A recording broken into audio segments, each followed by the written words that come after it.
After getting off work and returning home, I thought I would be greeted by complete darkness. But when I opened the bedroom door, I was surprised to find my wife, Isabel, leaning against the headboard, looking at her phone. "Hey honey, you're still up?" I walked over, wanting to wrap my arms around her waist. "It's rare for you to wait for me. I'll go take a shower right now." But before my hands could touch her, Isabel frowned and pushed me away, quickly shutting off her phone. "Don't touch me, you stink." I smiled awkwardly. "Sorry honey. I'll clean up right away."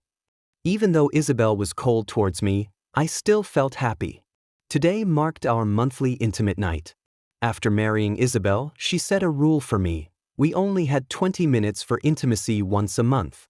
This was pure torture for a passionate guy like me, but facing the delicate wife I had finally married, I bit the bullet and agreed. I returned late today due to overtime. I thought Isabel wouldn't wait for me, but seeing the lit bedroom made me incredibly delighted. Just the thought of my wife's fair, long legs and the soft skin I was about to touch made me speed up my shower. As soon as I dried off, I couldn't wait to reach out and touch her soft body. But to my surprise, Isabel quickly pulled her legs to the side and shouted, "Are you crazy?" Saying that, she got off the bed and walked towards the living room. I was taken aback by her shout but hurried to stop her. "Honey, today is the 20th. It seemed like she just remembered the date, and she looked at me with a mocking gaze, smirking. "Are you a breeding pig? Is that all you think about?" Hearing this, my heated emotions immediately splashed cold water on me. But I couldn't get angry. I knew Isabel loved me. However, she had a serious lack of interest in that area. Just as we were at a standstill, the doorbell rang. Isabel shot me a glance, then quickly walked to the living room to answer the door. Though this alleviated the awkwardness between us, I felt a flare of annoyance. It was already past midnight. I had no idea who would knock at this hour. Just as I was about to take out my frustration on the unexpected visitor, Isabel brought a girl from outside into the room. "This is my childhood friend, Lily. She'll be living with us for a while." The girl in front of me wore a polo shirt and a short skirt, exuding a gentle aura.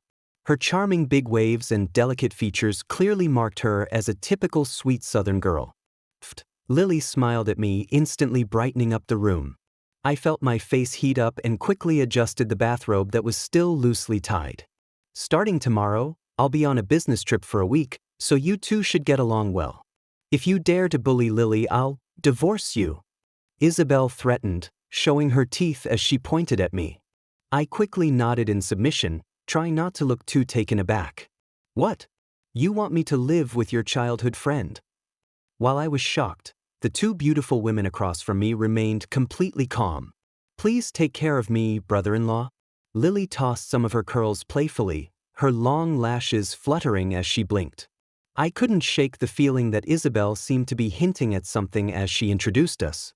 Afterward, she turned to the guest room to tidy up the bed, leaving Lily and me staring at each other in the living room. Unlike my awkwardness, Lily seemed very friendly and approached me. "David, you and Isabel have a pretty good relationship, huh?" The jasmine fragrance from Lily made me feel refreshed. Since we weren't familiar, I only managed a few casual replies. Feeling hot in the night air, Lily removed her jacket, revealing a black, sexy tank top tightly wrapped around her body. Suddenly, her phone slipped from the pocket of her jacket and fell at my feet. "Ouch!" Lily exclaimed and quickly knelt down, sliding closer to me. "David, could you help me pick it up?" As she leaned down, a stunning view of her soft round chest was suddenly in front of me. Looking at this seductive girl, who put my wife's allure to shame, I felt as if the restraints of my married life had just exploded. I swallowed hard, stammering, "I wanted to help you pick it up, but, well, you're already doing it yourself." It felt like Lily was trying to entice me, yet I couldn't be too sure. After all, she was Isabel's childhood friend. If there was any misunderstanding, it wouldn't end well. With her words, I awkwardly turned my gaze away and bent down to help her get her phone. But to my surprise, I couldn't reach the phone. Instead, my arm brushed against something soft. Shock ran through me, and I turned to see Lily's ample chest pressing against my arm. I pulled my arm away as if I had been shocked. I expected Lily to lash out at me, but instead, she smiled sweetly, picked up her phone, winked at me, and walked into the guest room. As she passed by me, her long, fair legs beneath her super short skirt seemed to glow, shaking my heart with a sense of excitement. That night, while Lily slept in the guest room with Isabel, I spent the entire night in a spring dream. The face of the leading lady kept changing between my wife and Lily. But unlike the rigidness of my wife, they sounded in my dreams like a symphony of passion that stirred my desires. The next morning, as I was getting ready to make breakfast, I saw Lily in the kitchen wearing a spaghetti-strapped nightgown. Maybe it was because of the dream from last night, but I felt a bit shy upon seeing Lily. However, thinking about how I couldn't let my guest cook, I reached out for the breakfast, only for Lily to avoid me. She maneuvered the plate behind me and placed it on the table. Naturally, she locked me between her arms. The fresh scent of jasmine hit me, and my morning excitement was instantly awakened. "How did you sleep last night, David?" she asked. I swallowed hard, trying to ignore the cleavage in front of me. "Pretty good." "Ah, I'm really envious of you," Lily continued. "I had dreams all night long." She instantly let go of me, as if what just happened was a minor accident, and then proceeded to bring food to the dining table. I sighed in relief, wanting to bring the ambiguous atmosphere back to normal, so I chatted with her like I would with a regular friend. "What did you dream about?" At that moment, Isabel woke up and came out of the room, looking sleepy. I quickly kept my distance from Lily and sat down at the dining table. I heard Lily whisper, "Of course, I dreamt about David. It kept me busy all night long." I dared not respond to that, pretending I didn't hear and greeting my wife. "Don't talk."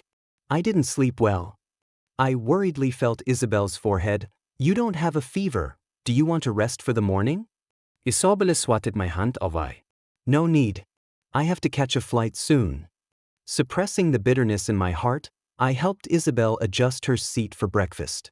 Isabel chatted with Lily. "You can wear whatever you want from the clothes in my wardrobe, no need to ask." "It's your first day at work, so you should dress nicely," Isabel added. Lily, having just started a new job and not yet found a suitable place, was temporarily staying with us. After hearing that, Lily smiled lightly. "Sure. But all your clothes are body-hugging black skirts. I'm worried I won't be used to it." Isabel nodded. "Then just wear your casual clothes. I don't know when you'll switch to a more innocent-looking style." Lily glanced at me and said, "But the innocent green tea style really suits me." I noticed her gaze, but with my wife present, I could only lower my head and not make eye contact with her. I thought to myself that she only dressed a bit innocent. Her actions, however, didn't align with that description at all. As I was thinking, I felt a soft, flexible little foot under the table, sliding up and down along the seam of my pants. I took a deep breath, stood up quickly, and said, "I'm done eating." I drove to the office, and my mood finally started to settle down a bit. But I had no idea what my wife's childhood friend was up to. From the looks of their relationship, they seemed to be pretty close. What if this girl just had that kind of personality, or my wife had told her to test me on purpose? Wouldn't I just be asking for trouble and making my wife angry? So I decided to play it cool. But right after the meeting, I received 2 WeChat messages. One was from my wife, telling me to take good care of Lily at home, saying she was already boarding. The other message was from Lily, and it only contained a photo. But this photo was enough to make someone's nose bleed. In the picture, Lily was wearing a skirt that barely covered her butt, her long legs clad in black stockings, kneeling in front of a fitting mirror. Seeing that photo made me feel extremely hot. The desire I had been suppressing felt like it was about to burst out. Just then, Lily sent another message. "David, what do you think of this outfit for work? Isabel mentioned before she left that you have a lot of experience in the workplace and said I could ask you for advice." I gripped my phone tightly, my mind racing in circles. This was clearly an outright seduction, right? Isabel's seeking advice was definitely not about this. With my thoughts racing, I could only pretend I didn't see it and didn't reply to Lily. But my hands uncontrollably zoomed in on her long legs, over and over. To my surprise, since I didn't reply, Lily sent another photo. This time, the style of the photo was different. She had changed into a fitted blouse and a black pencil skirt. Her delicate little feet perched in a pair of high heels, casually crossing her legs on the desk. I then noticed that the background of the photo was my and Isabel's bedroom. "David, how about this outfit?" I stared at the photo closely but still didn't respond to her. To my shock, Lily sent an even more provocative picture next. It was a bra shot featuring a sexy lingerie set. What Lily was wearing was exactly the lingerie I had bought for Isabel before. But Isabel had found it shameful and scolded me on the spot. Without even looking at it, she tossed the sexy lingerie into a corner of the dressing room. Now, here was Lily wearing the lingerie I had personally picked, sitting on my pillow, sticking out her little tongue as she snapped a photo to send to me. "David, you and Isabel have such fun together. Who do you think looks better in this outfit?" I wasn't sure what Isabel looked like in it, but the image of Lily looking so tempting was now etched deeply in my mind. If this weren't in the office, but right in front of me, I swear, I wouldn't be able to control myself. But then reality snapped me back to my senses. I was a married man, and Lily had been teasing me from the start. What exactly did she want? Even if this was a test, it should have limits. I couldn't help but feel a bit angry and finally couldn't hold back anymore, sending her a voice message with a low reprimand. "Enough, Lily. How did you and Isabel come to this? I don't care. But I'm not that kind of guy. Since I'm married to Isabel, I'm going to stay loyal. And I hope you stop with your little games." There was no reply from her for nearly half an hour, and I started getting secretly irritated, wondering if I had been too harsh on a young girl. Just as I was thinking that, Lily sent me a message, and I hurriedly opened the voice clip. At that moment, I hadn't realized that my feelings toward Lily were changing. On the other end was Lily's voice, sounding slightly wronged and playful. "Oh, come on, I'm sorry, David. It was actually Isabel who told me to do this. We just wanted to test your loyalty to marriage. Men like you, who are as reliable as you, are really rare these days. I'll cook a big dinner for you when you get off work to make it up to you." Once the voice message ended, Lily sent a screenshot. It showed a message she had sent to Isabel. "No need to keep testing. David is truly devoted to you. I'll explain everything when you get back from your business trip." Seeing this, I finally let out a breath of relief. Faced with the advances from the sexy beauty, I couldn't help but respond. Not to mention, Lily and I would be under the same roof for a week. "Okay," I replied. Instantly, she sent me an adorable sticker of Pikachu shaking its butt. After work, I didn't forget my promise with Lily, so I bought some just-released big cherries and hurried home. As soon as I opened the door, a warm aroma of cooking filled the air, mixed with the fresh scent of flowers. Lily and Isabel truly were two different types of women. When Isabel was at home, no matter how late I came back, she would wait for me to have dinner ready, or she'd order takeout herself. She always said that if a woman spends all her time in the kitchen, her skin will age faster. Of course, faced with the woman I loved, I would do anything to meet her requirements. But now, seeing Lily making our home so cozy, I felt a twinge of disappointment. I washed the cherries and placed them on the dining table, when Lily, wearing an apron, came out from the kitchen carrying a plate of steamed base. Just one last dish. Lily's long, fair legs were swaying, making me a little dizzy. She took off her apron, revealing a white spaghetti strap top and some super short shorts, a full homey vibe. If it weren't for me, the unfamiliar man in the scene, it would have looked pretty harmonious. "Ah, cherries," Lily exclaimed, spotting the bright red fruits on the table, her face turning a light shade of pink. Curiously, I asked, "Why are you blushing at the sight of cherries?"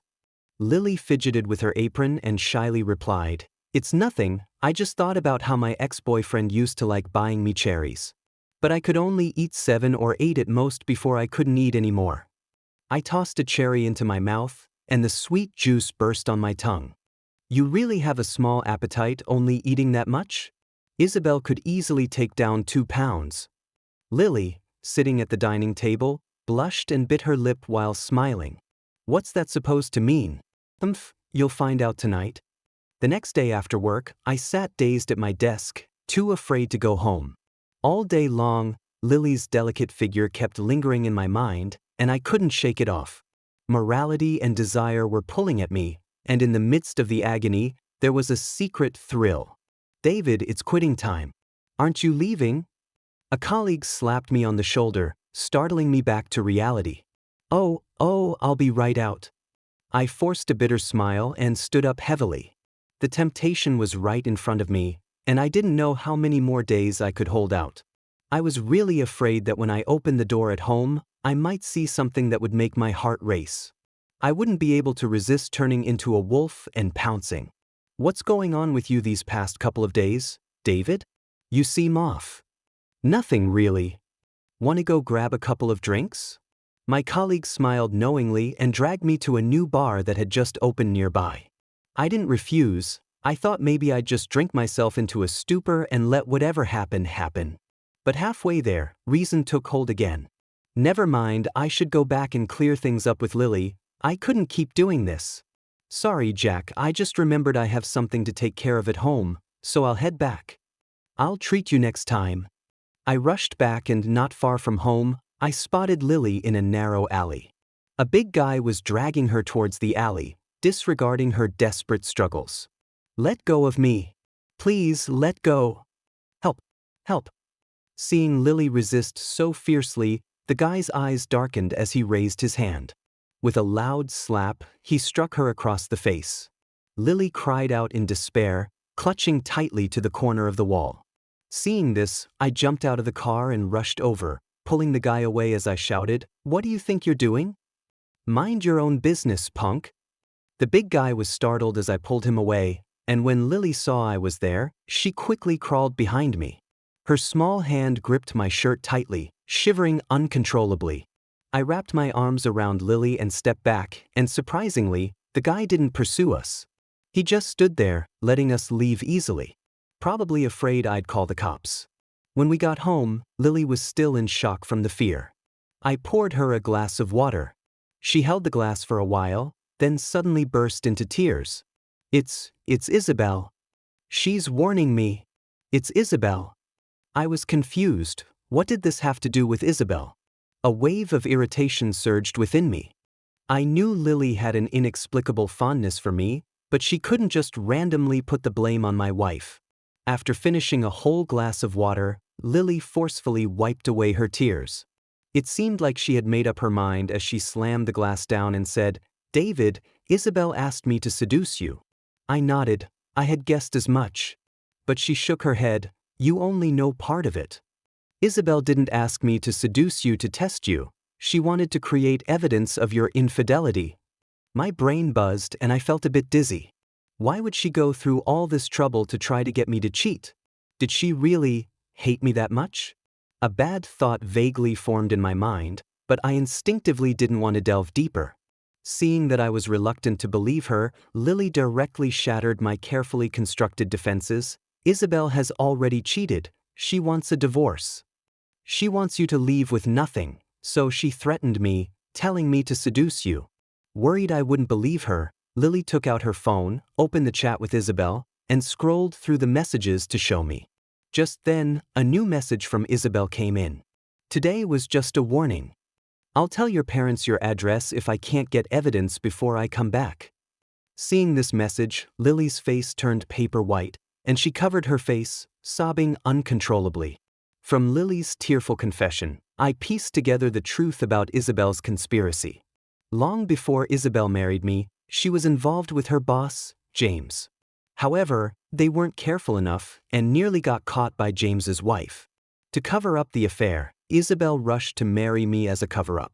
Rumor has it that a few days ago, James's wife found out she has a terminal illness and doesn't have long to live. Isabel wants to divorce me to move up in the world but doesn't want to part with my assets, so she came up with this stupid plan. "Why did you agree to do this?" I asked, stripping away the pretense of being carefree.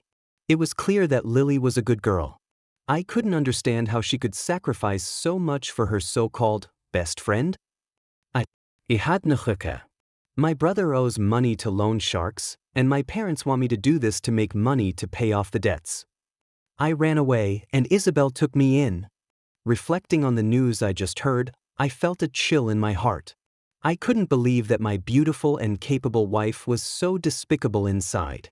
David, I shouldn't have helped Isabel plot against you. I want to make amends. I spent the whole night replaying the last 2 years of marriage, remembering the little moments with Isabel. In the end, I had to admit that she truly didn't love me. Shame and anger roiled in my chest. I had to get a divorce, but I would never allow Isabel to have her way. I had Lily send a message to Isabel to buy some time. Isabel, David is too suspicious of me right now and isn't swayed at all. It's better to plan this out carefully. Seeing that I was slow to bite, Isabel came back early. I thought she'd stay away for a few days, but Lily told me that Isabel planned to drug me. Looks like she was really anxious. That afternoon, I went on a business trip, not even having time to return home. Later that evening, Lily secretly messaged me. David, your little trip has made Isabel furious. She threw an entire table of food on the floor. Then she sent a photo showing the familiar floor, littered with smashed dishes. Ugh, such a waste of good food. Lying on the big bed at the hotel, I pondered how to gather evidence of Isabel's affair. Since she was trying so hard to set me up, she would surely be more cautious in her own actions. Before the divorce, she might not even dare to meet her lover. Alright, I almost forgot about the other victim. I went to the hospital to find James's wife, Victoria. It's you. Since you came to find me, it seems you've discovered what those two are up to. I have late-stage liver cancer, and there's no saving me. Before I die, I'm taking James with me. Once he's dead, your wife should be able to live a good life with you. Damn, she's cheating, and I'm supposed to just stay married and live happily with her. Was she taking me for a fool? A flash of determination in Victoria's eyes shocked me. I couldn't imagine how much she must hate James to want to die with him. Then it occurred to me, it might not be out of hatred. I heard she has a 12-year-old son, and she probably feared that if James remarried, his new wife would be awful to her son. After all, having a stepmother means having a stepfather, and it's not just a saying. Victoria, I understand what you're saying. But if you're truly just considering your child, you shouldn't put yourself in a situation where you could end up with a criminal record. Victoria's eyes dimmed. She was already at her wit's end. If it weren't for her impending death, she wouldn't have considered laying a path for her son after all these years of suffering. You just need to let James spend more time with Isabel, and you will inevitably achieve your goals. After finishing my tasks, I settled comfortably in the hotel. I trusted Victoria to handle everything. After all, she was more anxious than I was. David, Isabel went out. Lily called me, her voice trembling. The young girl had never done anything wrong, so she was clearly on edge, nearly stammering her words. I was tense too, but I couldn't let it show. After reassuring her a bit, I hung up and just had to wait. However, the night passed with no news. I kept my eyes open until the next morning when I finally received a message from Lily. Isabel had gone back home, changed clothes, and went to work, looking in good spirits. It would be a lie to say I wasn't disappointed. But honestly, I never expected it to be resolved in one go. At least I did get something from this. Victoria sent me the surveillance video from her place.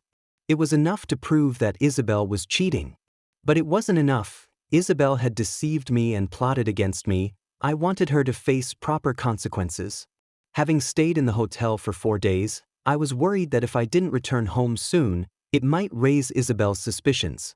After making my weary way back home, Isabel looked momentarily surprised when she saw me, then a smirk appeared on her face. She rarely showed me any kindness, and in the past, seeing her smile would have made me as happy as a fool. But now, it only sent chills down my spine. I knew she was just waiting to set a trap for me again. But knowing there was a pitfall ahead, why would I jump into it? After taking a shower, I went back to the bedroom to sleep, not even drinking a drop of water, waiting to see how she would try to drug me. Hey, honey, eat something before you sleep. Just when I was about to drift off, Isabel came over to coax me into eating. I pretended to be exhausted, rolled over, and mumbled, "I'm really tired, I won't eat." Isabel was unwilling to give up a good opportunity, calling me a few more times, but all she got in response was my loud snoring. Fuming, she stomped her foot and muttered under her breath, calling me a loser, before slamming the door on her way out. I opened my eyes, staring at the ceiling, and couldn't help but chuckle coldly. If she were even a little concerned about me, she would realize that I hadn't been on a business trip for the past few days. I had taken personal leave. This was the only chance I was giving her for an amicable divorce. Since she couldn't grasp it, she had no one to blame but herself for my ruthless nature. After 2 failed attempts to poison me, Isabel was growing impatient and seemed to adopt a "what's the use" mentality. James invited her out, and she stopped concocting elaborate lies, casually telling me she had to work late. I never pried further and continued to trust her like before. This only made her see me as a fool. Her gaze toward me grew even colder and more contemptuous. The unexpected finally arrived. James was dead on Isabel during their intimate moment. By the time I received the news, Isabel was already at the police station. "David, please bail me out. I don't want to go to jail. Get me the best lawyer." However, she didn't notice that when she called me David, the way people looked at us had changed. They looked at her with disdain and at me with sympathy. I looked at her the same way, showing no joy or anger, as if I were watching a clown perform. Isabel rambled on, complaining to me, pouring out her fear. Finally realizing that I had no reaction, she stopped talking. She looked at me pitifully, shyly calling out, "David," again. Seeing I still didn't respond, her face gradually turned pale. "Did you already know about me and James?" "I didn't know." I said I didn't know, but my expression clearly gave her a definite answer. Struggling to force a smile that looked worse than crying, confusion filled Isabel's eyes. "How did you find out? How could you possibly know? Did Lily tell you? That bitch." A fierce expression suddenly appeared on her delicate face, one I had never seen before. It was so ugly. "David, don't believe Lily. Her brother is a gambling addict, deep in debt. She's no good either, already used up by someone else. Only I love you, David, only I do." To get my help, Isabel was saying all sorts of nonsense. But I didn't want to hear her lies anymore, interrupting her. "I will get a lawyer. Just not to defend her, but to file for a divorce for myself." David's death was very clear-cut. He was having an inappropriate relationship with Isabel and died from a stroke after taking excessive amounts of enhancement drugs multiple times. And it was Isabel who bought the drugs. There's no escaping the charge of manslaughter. It's just a matter of how many years she will get. Of course, Isabel was unwilling to admit to this accusation. She claimed that Lily had urged her to give David the enhancement drugs to help her get pregnant quickly. However, there was no evidence to back that up. Before the trial, Isabel repeatedly requested to meet with me, so I went. "Is it you? You know I plan to leave you with nothing, so you want to take revenge on me?" She finally figured it out.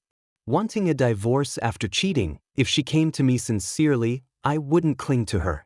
But to try and have it both ways, wanting to leave while still trying to benefit from me? No way. What are you talking about? Before the incident, I had no idea you were already cheating. Isabel, how could you do this to me? I, David, have treated you well, so why did you do something to humiliate me? Stumped by my questions, Isabel bit her lip, unable to look me in the eye. But the strong desire to escape her predicament pushed her to beg me shamelessly. "After everything we've been through, please, help me, husband. I don't want to go to jail." Isabel covered her face and sobbed. "It was Lily. She urged me on. She's getting back at me." "Oh, and why would Lily want to get back at you?" I looked at Isabel with a half-smile, realizing both she and Lily wanted to take revenge. It seemed she wasn't completely oblivious. She knew that what she had done was immoral and harmful to others. But for her own selfish desires, she still went ahead with it. So why not accept the consequences gracefully? "Is it true that you refuse to help me?" Isabel bit her lip, feeling cold as she noticed my indifference. Her eyes reflected a determination to drag everyone down with her. "You are violating the criminal law. How can I help you?" On the day of the trial, Isabel went all in and accused me and Lily of conspiring to kill David. To drag us down with her, She didn't hesitate to reveal that she had coerced Lily into seducing me. She broke down, crying, and accused us of intentionally getting back at her. But she couldn't produce any evidence at all. In the end, Isabel was sentenced to 4 years in prison for manslaughter. Then came our divorce case. Due to her infidelity, attempted seduction of others, and attempted drugging, the divorce was granted. Marital assets were divided at a ratio of 30 to 70. I got 70%. After receiving the divorce certificate, I felt a wave of relief wash over me. Outside the courthouse, I ran into Victoria, who was sitting in a wheelchair. Her son was pushing her, curiously looking at me. Once the judge and the court police had left, Victoria gave me a complicated look, sucked her teeth, and said, "Hiss, you're tougher than I am." They say that intellectuals can be quite crafty. It really is a case of killing without a knife. I pretended to be innocent. "I don't understand what you're saying, Victoria." "All right then." Victoria waved her hand dismissively, brushing off the topic. "The doctor said I only have a few days left. Considering that I've helped you a bit, I want to ask you for something." When my gaze fell on the boy supporting the wheelchair, I realized Victoria wanted me to look after her child. But I'm just a single guy and don't really qualify to adopt a child. As if she could sense my thoughts, Victoria struggled to pull the corners of her mouth up and said, "I've already arranged for little Hui to go to the orphanage until he turns 18 and can inherit the estate. I don't trust anyone else. I want to ask you to check in on him from time to make sure he's not being bullied." I wasn't keen on getting involved in other people's affairs, but seeing Victoria suffer due to her illness, looking at me with pleading eyes, I couldn't help but feel a bit soft-hearted. Every parent's heart is filled with sorrow. For reasons I couldn't quite understand, I nodded, agreeing to her request. After that, I spent 3 days selling the apartment where I had lived for 2 years, deciding to buy a new house. This place held too many bad memories. I felt uncomfortable living here. Isabel told my parents about what happened with me in City A. Lily's face turned pale, as if she was about to faint at any moment. So fragile it was pitiful. "Don't be scared. Watch this. Give me your parents' number." I pretended to be fierce and called Lily's dad. "Are you Lily's dad? Your daughter owes me 1 million, and I need you to pay up. When will you return the money?" "What? 1 million?" An elderly male voice nearly burst into a scream at the mention of 1 million. After a brief pause, he said, "That brat sent you to con me, didn't she? I'm not falling for your tricks. You tell her to wait. I'm booking a ticket right away to grab her. Why can't she just behave? Just earn some money for me so I don't feel like I raised her for nothing." Lily's dad started mumbling to hang up, and I growled, "Cut out the act. If you don't hurry and pay up, you'd better be prepared for me to break her hands." Maybe my tone was too aggressive, making him recall the people who came to collect debts from him at home. "Wait, that little brat really owes you money? Stop rambling. If she doesn't pay, I won't be polite. No money. If the brat owes money, go collect it from her, don't come to me." With that, he hung up. I raised an eyebrow at Lily. "You should call your dad now and ask him for money." She called 7 or 8 times, but all were rejected. When she tried again, it said the number was unavailable. She had been blocked. Only then did Lily let out a sigh of relief, pleasantly surprised that it was so easy to get rid of her blood-sucking parents. I moved into the new house, and since Lily didn't have a place to stay, she also moved in with me. Logically, I should have refused, but every time I caught a glimpse of her pitiful eyes, I couldn't say a word. Forget it, after all the trouble she's helped me with, let her stay for now. Deep down, I was actually very happy about it. Whether it was because we'd been through tough times together or out of fear of loneliness, I really hoped she would keep me company. After Isabel went back to sewing, I went to visit her once. She had cut her long, silky hair short, and her bright eyes seemed a bit dim. When she saw me, her expression was complicated, filled with both blame and regret. She stared at me for quite a while before slowly speaking, "David, how have you been lately?" "Pretty well, actually." Living under the same roof as Lily was a completely different experience compared to being with Isabel. She kept the house neat and clean. When I got home from work, There was always hot food waiting for me. She was willing to listen to my little stories and frustrations about work and life.